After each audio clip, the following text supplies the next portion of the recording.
Assalamualaikum warahmatullahi wabarakatuh.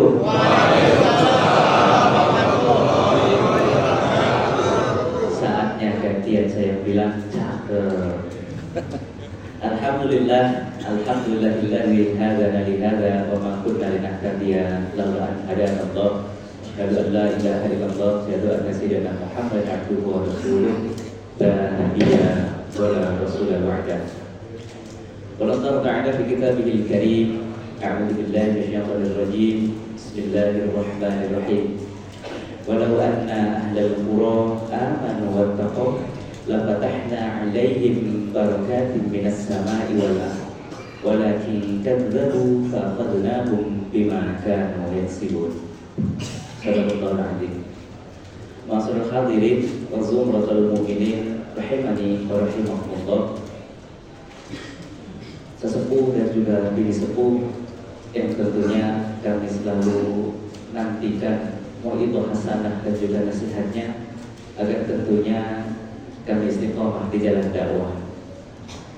Yang kami hormati dan yang kami muliakan Ketua Yayasan Masjid Asy-Syifa yaitu Bapak Insinyur Agus Budianto MT. Kemudian yang kami hormati dan kami muliakan Ketua DKM Masjid Asy-Syifa yaitu Bapak Ismail Hashim, dan juga yang kami muliakan serta kami hormati Ketua BKM Bojong Kulur Al-Mukarram dan Muhtaram Al-Ustaz Haji Muhammad Taib, serta tentunya yang kami hormati dan kami muliakan Kepala Desa Bojong Kulur atau yang mewakili serta seluruh kepala dusun Desa Bojong Kulur dan juga seluruh pengurus DKM baik itu masjid ataupun musala se-Bojong Kulur, serta tentunya seluruh jamaah yang hadir pada pagi hari ini yang mudah-mudahan kesemuanya dirahmati dan juga diridhoi oleh Allah Subhanahu wa taala. Pertama-tama marilah kita sama-sama panjatkan puji dan juga syukur kepada Allah Subhanahu wa taala atas limpahan rahmat dan karunia-Nya sehingga pada kesempatan yang berbahagia ini atas karunia nikmat iman, nikmat Islam, nikmat sehat, nikmat sempat dan juga tentunya nikmat berjamaah serta nikmat hidayah, Allah mudahkan, Allah ringankan langkah kaki kita menuju tempat yang mulia ini untuk sama-sama melaksanakan sholat subuh berjamaah, apalagi ini se-Bojong Kulur, Masya Allah. Mudah-mudahan seluruh rangkaian aktivitas kita, baik yang telah, sedang ataupun akan kita laksanakan, senantiasa menjadi aktivitas yang mampu untuk mendatangkan ridho dan juga pahala dari Allah Subhanahu wa taala, serta tentunya menjadi aktivitas yang dapat menghilangkan dosa-dosa kita semua. Amin amin ya rabbal alamin. Tentunya sholawat dan salam mari sama-sama kita sanjungkan dari Nabi kita yang mulia, dari Muhammad sallallahu alaihi wasallam.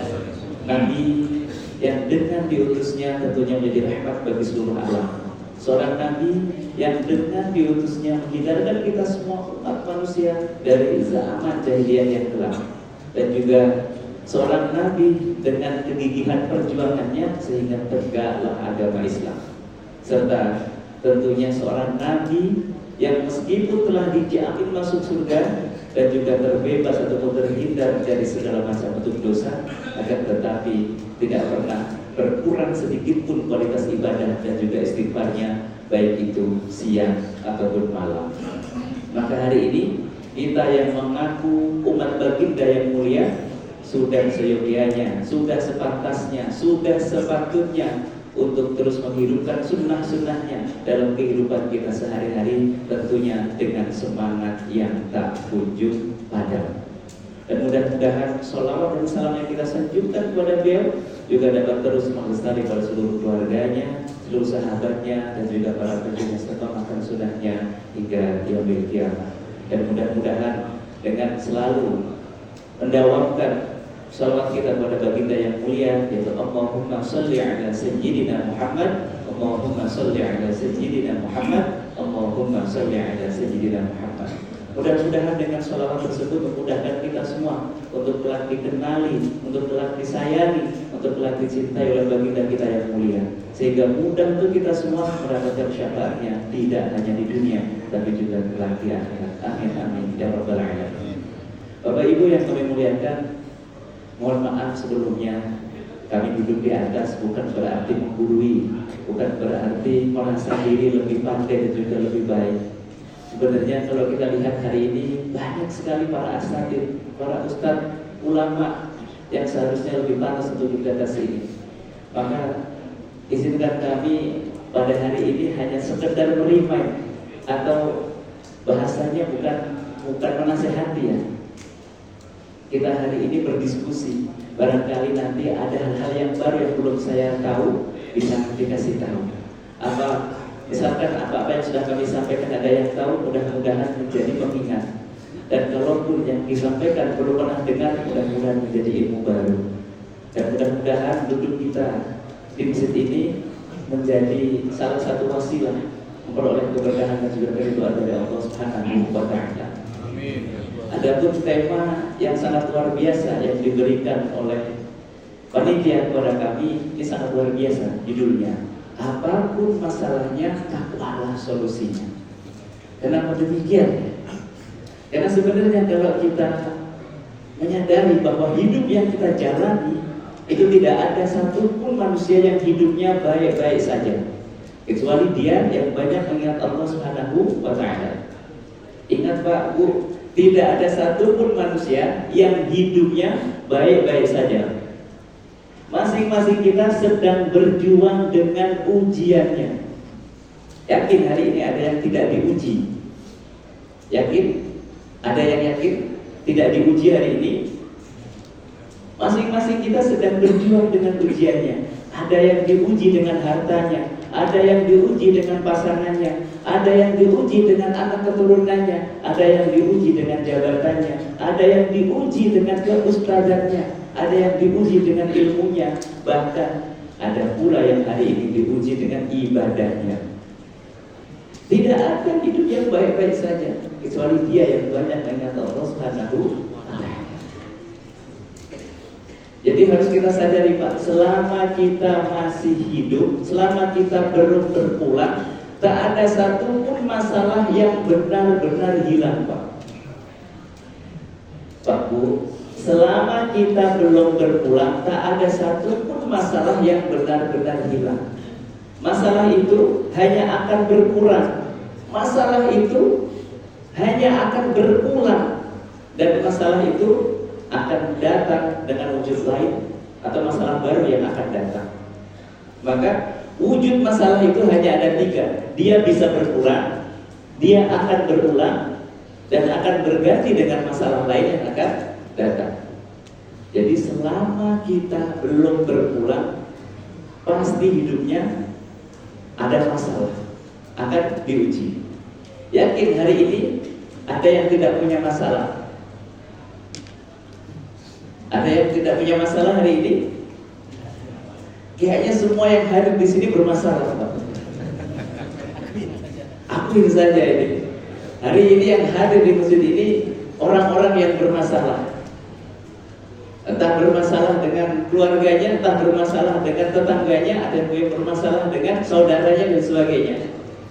Karena memang hakikat hidup itu sekali lagi tidak ada hidup tenang tanpa ibadah sebenarnya. Jadi tidak ada hidup yang tanpa masalah.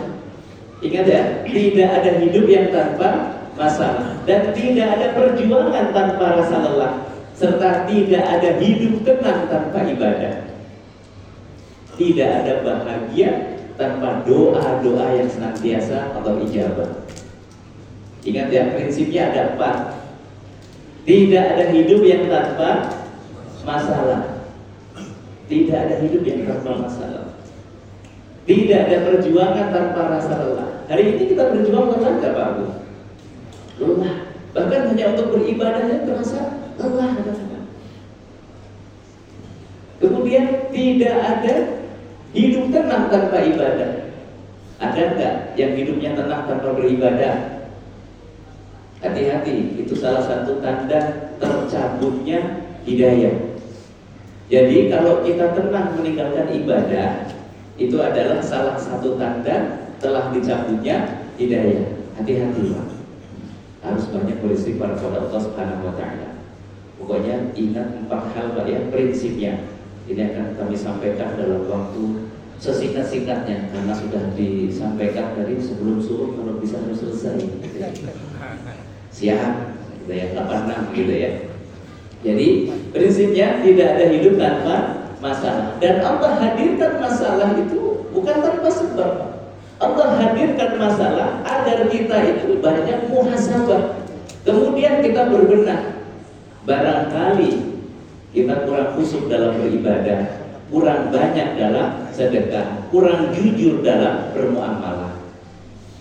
Jadi Allah hadirkan masalah itu bukan tanpa sebab. Pasti ada alasan agar kita banyak bermuhasabah, lalu kita berbenah, periksa kembali. Barangkali kita kurang khusyuk dalam ibadah, barangkali kita kurang banyak dalam sedekah, atau barangkali kita tidak jujur dalam bermuamalah. Pastikan itu Pak. Maka kalau hari ini kita tahu bahwa hari-hari kita itu diselimuti oleh masalah, padahal Allah Subhanahu wa taala seperti tadi yang kita sampaikan, yaitu dalam surah Al-A'raf ayat 96 menyebutkan Allah itu akan senantiasa menurunkan keberkahan dari langit dan dari bumi manakala perintahnya ditaati dan juga larangannya dijauhi. Itu adalah definisi daripada takwa. Jadi janji Allah Subhanahu wa taala kepada hambanya, Allah akan menurunkan keberkahan dari langit ataupun dari bumi manakala setiap perintahnya senantiasa ditaati dan juga setiap larangannya dijauhi. Kira-kira bisa nggak Pak Bu? Hanya ada 2 loh syaratnya agar kita kemudian memperoleh keberkahan. Kalau tadi merujuk pada surah Al-A'raf tadi yang kita baca, walau anna ahlal qura amanu wattaqu. Syaratnya juga 2, amanu wattaqu. Artinya apa? Beriman dan juga bertakwa. Memperkuat keimanan kita kepada Allah Subhanahu wa taala. Tidak hanya beriman kepada Allah Subhanahu wa taala saja, tapi juga kepada kitabnya, kepada rasulnya, kepada malaikatnya, kepada qada dan qadarnya, dan juga kepada hari akhir. Jadi iman itu tidak boleh parsial. Kita mengimani Allah tapi tidak mengimani Rasulullah. Iman yang kafah itu maksudnya ya mengimani keseluruhan. Kalau kita beriman kepada Allah berarti juga harus beriman kepada Rasulullah. Cara kita beriman kepada Rasulullah seperti apa? Yang kita hidupkan sunnah-sunnahnya pada kehidupan kita sehari-hari. Dan sunnah yang paling mudah itu adalah berbuat kebaikan kepada keluarga, berbuat kebaikan kepada tetangga, berbuat kebaikan kepada saudara. Jadi ibadah itu juga jangan kita batasi hanya soal sholat, zakat, puasa dan haji saja. Ini yang paling penting Pak. Ibadah itu adalah segala sesuatu yang mendatangkan ridho Allah Subhanahu wa taala dan juga cinta dari sesama manusia, itu ibadah Pak. Jadi ibadah itu tidak hanya sholat, ibadah itu tidak hanya zakat, ibadah itu tidak hanya haji, ibadah itu tidak hanya puasa. Ibadah itu segala aktivitas yang mendatangkan keridhaan Allah Subhanahu wa taala dan menghindarkan diri kita dari murkanya, itu juga bagian dari ibadah. Apapun aktivitasnya, selagi aktivitas itu mampu untuk benar dosa-dosa kita dan juga mendatangkan keridhaan Allah Subhanahu wa taala, maka itu adalah ibadah. Apapun bentuknya. Jadi kalau kita mendengar ibadah setelah pulang dari sini, jangan kemudian batasi ibadah itu hanya sekedar sholat, zakat, haji, dan juga puasa. Tapi berbuat baik kepada tetangga selain ibadah itu juga merupakan bagian dari sunnah. Bersilaturahim seperti ini juga bagian dari ibadah. Bahkan Allah janjikan ada berkah dalam berjamaah, ada berkah dalam berjamaah. Kenapa demikian? Karena ternyata kita tidak pernah tahu, Pak, doa siapa yang diijabah oleh Allah SWT. Barangkali dengan berjamaah tersebut, Pak, salah satu dari atau di antara jamaah ini yang ternyata aminnya itu diijabah oleh Allah SWT. Belum tentu yang berdoa itu kemudian yang paling diijabah doanya, tetapi yang mengaminkan. Barangkali mungkin doa kita tertolak satu masjid ini, tapi karena aminnya satu orang itu kemudian bisa menjadikan doa-doa diijabah oleh Allah Subhanahu wa taala. Maka itulah pentingnya berjamaah. Penting berjamaah. Berjamaah itu juga kalau kita punya hajat gitu ya, punya kegiatan gitu, jadi lebih mudah, lebih ringan. Jadi jangan sampai kita meninggalkan jamaah. Khususnya jamaah yang kemudian mendekatkan diri kita kepada Allah Subhanahu wa taala dan menjauhkan kita dari dosa dan juga maksiat. Bapak Ibu yang kami muliakan, wah waktunya kurang 5 menit lagi ya. Siap? Belum ya? Kalau tadi disampaikan oleh qori kita itu sangat luar biasa. Dalam surah At-Tolak ayat 2 sampai dengan 5 itu adalah benefit daripada takwa. Kalau tadi definisi dari takwa adalah menjalankan perintah Allah Subhanahu wa taala dan juga Rasulnya tanpa tapi, tanpa nanti, tanpa banyak alasan dan juga tanpa banyak pertanyaan. Itu adalah definisi dari takwa. Apa Pak Bu definisi dari takwa? Menjalankan perintah Allah dan Rasulnya tanpa tapi, tanpa nanti, tanpa banyak alasan, tanpa banyak pertanyaan. Hari ini banyak di antara kita terhadap perintah Allah Subhanahu wa taala itu bukan sami'na wa ta'na, tapi nanti-nanti saja. Alasannya ya ada dua, kalau nggak tapi nanti, tapi kan saya banyak dosa, tapi kan saya masih muda, banyak tapinya kalau disuruh taat. Ya Pak, iya. Kalau tidak tapi pasti nanti sajalah kalau sudah pensiun, nanti sajalah kalau sudah tua. Padahal syarat mati tidak harus tua, syarat mati tidak harus sakit. Jangan pernah menunda untuk kebaikan.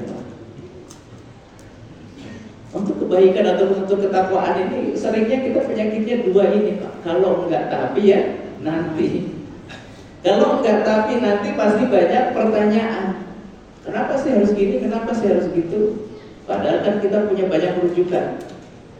Tentunya rujukannya adalah ulama-ulama yang Ahlus Sunnah wal Jamaah, yang mengajarkan kepada kita kebaikan, yang menghindarkan kepada kita semua perpecahan. Itu ulama yang harus kita taati dan kita turuti. Jangan sampai hanya karena perbedaan kunut tidak kunut kemudian kita saling benci. Ini sudah selesai, Pak. Sudah selesai berabad-abad tahun yang lalu. Yang salah yang tidak sholat, mau kunut mau gak kunut gitu ya, terserah ya. Yang salah yang tidak sholat. Pun demikian dengan sholawat, misalkan ada yang pakai sayyidina, ada yang tidak pakai sayyidina, gitu ya. Yang salah yang tidak bersolawat, Pak. Kita semua bersaudara, Pak. Dan silaturahim itu bagian dari ibadah dan juga sunnah baginda yang mulia. Maka terhadap perintah Allah kita mencoba sekuat tenaga untuk tidak tapi dan tidak nanti, tidak banyak alasan pula dan tidak banyak pertanyaan. Karena kita lihat dulu dari zaman Nabi Adam sampai dengan Nabi kita yang mulia Nabi Muhammad SAW, setiap mendengar perintah Allah Subhanahu wa taala tanpa mikir panjang, sami'na wa ata'na. Bahkan ketika Nabi Ibrahim diperintahkan oleh Allah Subhanahu wa taala untuk menyembelih putra tercintanya, itu juga sami'na wa ata'na. Yang perlu kita ingat, dalam setiap perintah dan larangan yang Allah dan Rasulnya berikan itu pasti ada jalan keselamatan dan juga di dalam yang mengandung kebahagiaan. Tidak mungkin, Pak, Allah menyuruh kita untuk berbuat sesuatu itu kemudian tidak ada benefit, tidak ada keuntungan di dalamnya. Jadi sebenarnya jaminan hidup bahagia, jaminan hidup mulia itu terletak pada takwa. Karena sejatinya tidak semua kita mungkin memiliki kesempatan untuk berharta, tapi masing-masing kita punya kesempatan untuk bahagia, berhak untuk bahagia. Dan mungkin masing-masing kita tidak berkesempatan semua untuk memiliki tahta, tapi yakin kita semua berkesempatan untuk menjadi hamba yang mulia. Karena mulia itu tidak Allah letakkan pada harta ataupun tahta, tapi pada iman dan juga takwa. Maka hari ini Pak, kuatkan keimanan kita dan juga ketakwaan kita kepada Allah Subhanahu wa taala, karena keuntungannya seperti tadi disampaikan oleh qori kita. Yang pertama tentunya, jika kita bertakwa kepada Allah Subhanahu wa taala, akan diberikan jalan keluar atas segala permasalahan. Gak percaya Pak? Wa may yattaqillaha yaj'al lahu makhraja. Benefit yang pertama atau keuntungan yang pertama kalau kita bertakwa kepada Allah Subhanahu wa taala dan Rasulnya adalah diberikan jalan keluar atas segala permasalahannya. Allah punya banyak cara Pak. Kalau hari ini mungkin dosa kita segudang atau segunung, bahkan masalah kita menumpuk gitu ya, tapi kasih sayang Allah itu jauh lebih banyak Pak. Cinta kasih sayang Allah itu jauh lebih luas. Jadi perbaiki saja hubungan kita kepada Allah Subhanahu wa taala. Perbaiki saja hubungan kita dengan Rasulnya. Perbaiki saja hubungan kita dengan kedua orang tua jika masih ada. Dan perbaiki saja hubungan kita dengan keluarga kita, agar kemudian Allah benar-benar memberikan kepada kita jalan keluar atas setiap masalah-masalah kita. Kemudian apa lagi Pak benefit atau keuntungan daripada takwa? Yang pertama tadi ya, diberikan jalan keluar atas segala masalahnya. Solusi nggak Pak? Apapun masalahnya, solusinya adalah takwa.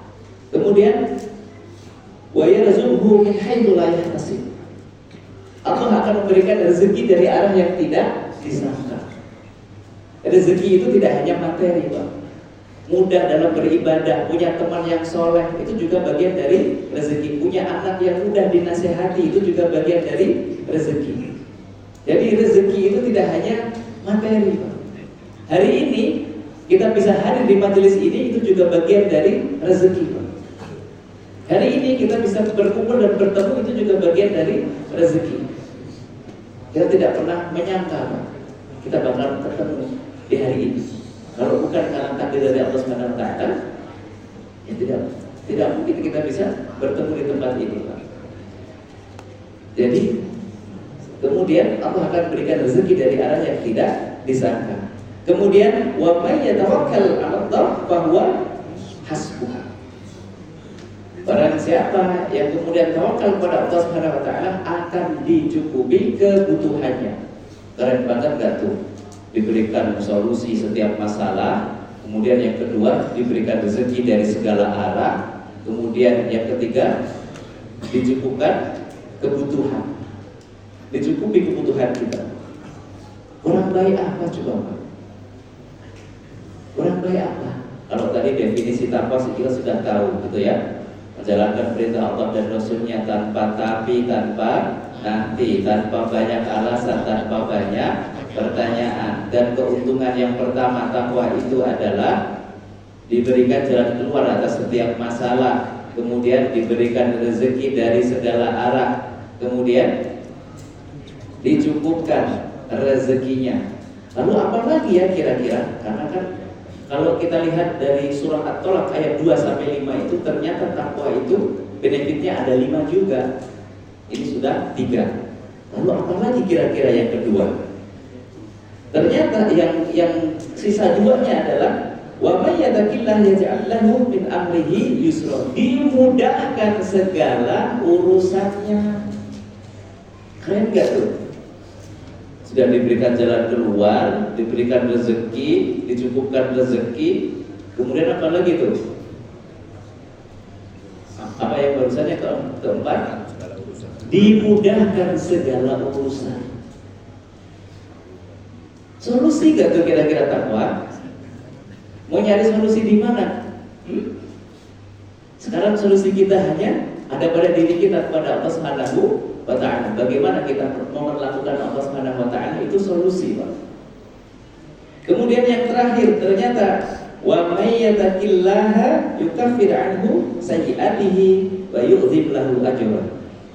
Ternyata benefit yang terakhir jika kita bertakwa kepada Allah Subhanahu wa taala itu diampuni setiap kesalahan dan juga dosa, serta dimuliakan di sisi Allah Subhanahu wa taala derajatnya.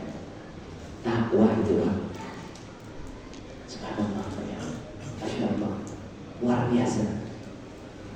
Jadi mudah-mudahan setelah pertemuan kita hari ini kita semakin menyadari bahwa ternyata solusi itu tidak jauh-jauh. Ternyata solusi itu hanya terletak pada bagaimana kita memperlakukan Allah Subhanahu wa taala. Karena iman dan takwa itu hanya ada pada diri kita. Kalau ciri-ciri takwa kita semua sudah tahu Pak ya. Sudah banyak ayat yang kemudian membahasnya. Termasuk dalam surah Ali Imran dari 144 itu kan banyak sekali Pak ciri-ciri daripada takwa. Alladzina yunfiquna fis-sarra wad-dharra wal kadhimina al-ghayza wal 'afina 'anil nas ya. Kemudian alladzina idza fa'alu fahishatan aw dhalamu anfusahum dzakarullah wastaghfiru lidzunubihim.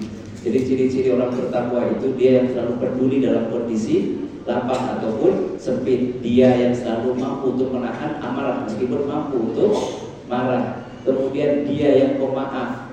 Kemudian dia yang selalu memberikan kebaikan yang terbaik, memaksimalkan setiap kebaikan. Lalu apalagi ciri yang orang-orang yang bertakwa? Dia yang senantiasa bertaubat ketika dia menyadari itu maksiat, segera atau menyegerakan taubat kepada Allah Subhanahu wa taala. Mudah-mudahan yang sedikit ini senantiasa mendatangkan berkah dan juga manfaat, karena waktunya pun sudah lebih ya, sudah sulit nih ya. Insyaallah. Masih kurang? 8 menit. Tadi kita lihat 06.05 Pak. Oh, ternyata masih ada waktu salatnya.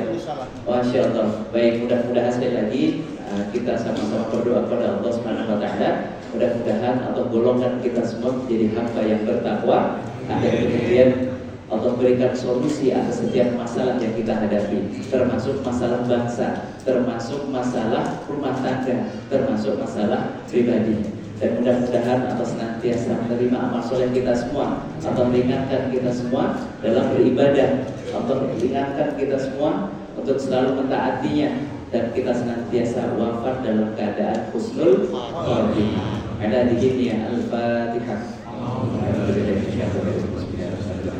Alhamdulillahirabbil alamin arrahmanir rahim maliki yaumiddin iyyaka na'budu wa iyyaka nasta'in ihdinas siratal mustaqim siratal ladzina an'amta 'alaihim ghairil maghdubi 'alaihim waladdallin. Allahumma shalli wa sallim 'ala sayyidina Muhammad wa sahabati rasulillah ajma'in. Rabbana ya karim wa rahim rahmatika ya arhamar rahimin. Allahumma ighfir lana dhunubana wa walidayna صغرا ولجميع المسلمين والمسلمات والمؤمنين والمؤمنات يا منهم والأموات السميع القريب مجيب الدعوات ويا قاضي الحاجات ويا كافي المهمات ويا دافع البلايا ويا شافي الأمراض. اللهم إنا نسألك الهدى والتقى والعفاف والغنى. اللهم إنا نسألك علما نافعا ورزقا حلالا طيبا وعملا متقبلا. اللهم إنا نسألك خير المسألة وخير الدعاء وخير الأمور وخير الأعمال وخير العبادة وخير الاستقامة وخير الصحة والعافية وخير الهدي والخير وما تسهل وتسهل موازينا حقق إيمانا بعد درجاتنا وتقبل كل عبادنا برحمتك يا أرحم الراحمين. ربنا تقبل منا صلاتنا وصيامنا وركوعنا وسجودنا وتمم تقصيرنا يا الله برحمتك يا أرحم الراحمين. ربنا آتنا في الدنيا حسنة وفي الآخرة حسنة وقنا عذاب النار والحمد لله رب العالمين. Kalau tadi dibuka dengan pantun, kira-kira ditutupnya dengan pantun juga nggak Pak? Jalan-jalan ke kota Jakarta, jangan lupa mampir ke Pasar Senen. Kalau ada salah-salah kata, kami mohon maaf 100%. Jalan-jalan ke kota Mekah, kanan kiri banyak bukit berbatu. Bila itu hidayah. Assalamualaikum warahmatullahi wabarakatuh.